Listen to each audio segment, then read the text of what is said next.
At the beginning of the 14th century, Europe was a delicate chessboard of alliances, titles, and family disputes. France, one of the continent's central powers, faced a serious problem. Its king, Charles IV, died in 1328 without leaving any male heirs. This triggered a succession crisis on the French throne, and with it, a conflict that would change history. By bloodline, one of the most obvious candidates was Edward III, King of England. He was the grandson of Philip IV of France through his mother. Young, ambitious, and surrounded by advisors who saw the French throne as an opportunity for power, Edward seemed well positioned. There was only one issue. The French nobles decided to apply the so-called Salic law, a rule that barred inheritance through the female line. So Edward's claim was dismissed. Instead, the French chose Philip of Valois, cousin of Charles IV.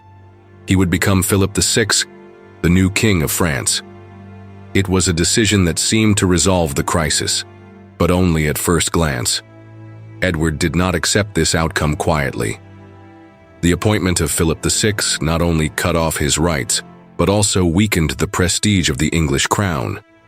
And in a world where honor and bloodline mattered as much as armies, that was a provocation.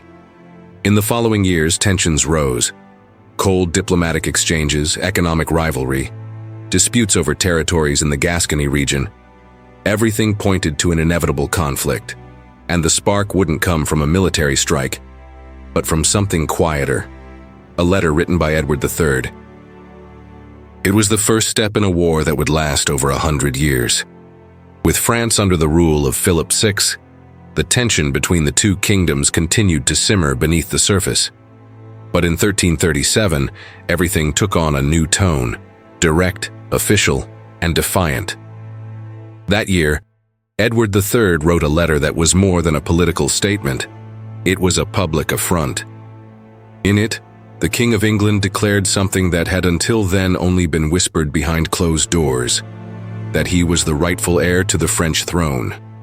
With no soft language, Edward challenged the authority of Philip VI and claimed the crown of France for himself.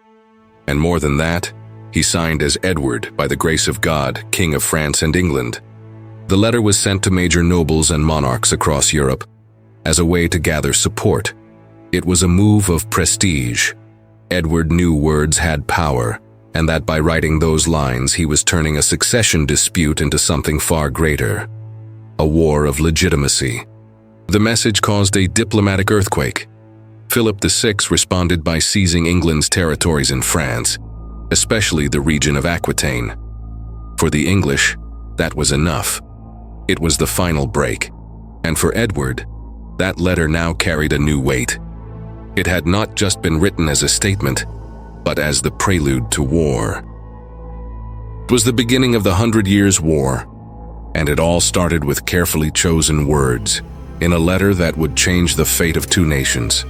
Across the English Channel, the French reaction didn't take long. For Philip VI, Edward III's letter was more than a provocation. It was an open affront to the throne, an insult to the honor of the French monarchy. Ignoring it would be a sign of weakness. Responding meant war. Philip acted decisively.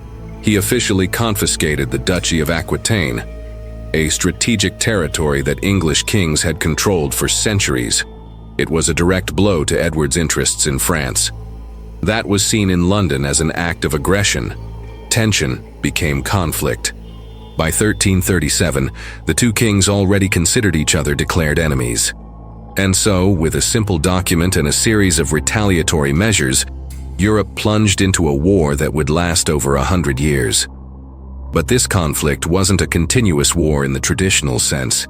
It came in waves: battles, truces, broken alliances, unlikely heroes, and more letters, always moving between courts and commanders. Royal correspondence would become over the years a weapon as powerful as any sword. But it all started with that letter, a bold statement of power written in ink and sealed with ambition. As time went on, Edward III's letter stopped being just a political document. It became a symbol, the starting point of one of the longest and most complex conflicts in European history. A war fought not only for land, but for identity, pride and legitimacy. To the English of the time, that letter represented courage. A king who would not bow to threats and who claimed what he believed was his by right. To the French, it was an insult, an act of foreign arrogance trying to claim what was French by blood and tradition. Historians have spent centuries analyzing the contents and impact of that letter. Some see it as a brilliant political move, others as the start of a brutal mistake that would drain resources and lives for generations. But no one questions the power it carried. Not in the words themselves, but in the moment they were written. It was the kind of decision that changes the course of a continent. Today, the letter is studied as an example of how sharp and dangerous medieval diplomacy could be. A royal seal could spark massacres, redraw borders, topple dynasties. And Edward III knew that.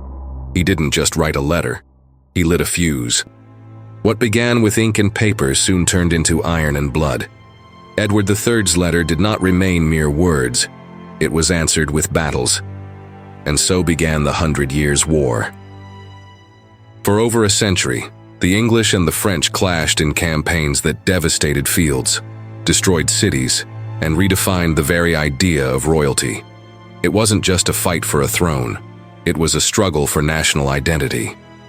The war forced each nation to see itself as a distinct people, with its own heroes, martyrs, and memories. France saw the rise of figures like Joan of Arc, who reignited the people's hope in the face of English occupation. Meanwhile, England, even after winning decisive battles like Crécy and Agincourt, would end up losing nearly all of its possessions on the continent except for Calais. For a while, the conflict triggered structural changes. The nobility lost part of its influence to the centralized power of the kings. The economy suffered, but it also evolved. New weapons, new tactics, and a new understanding of what it means to lead a nation through crisis were born from it. And it all began with a letter. It wasn't just a war for land. It was a war for memory, for legacy, for meaning. At first glance, Edward III's letter looks like just another diplomatic document, a medieval formality full of titles and demands.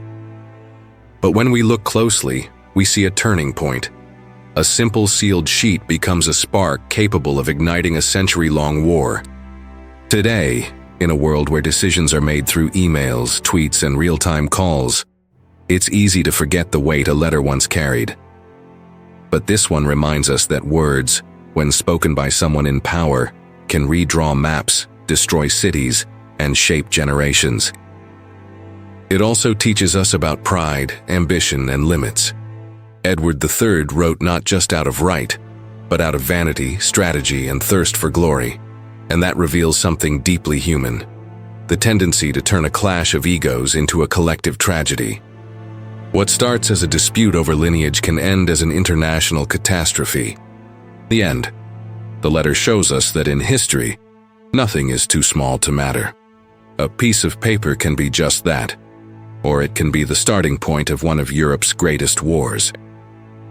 Edward III's letter is a reminder that decisions written in a quiet chamber can echo for centuries. Edward III's letter was not just a piece of paper.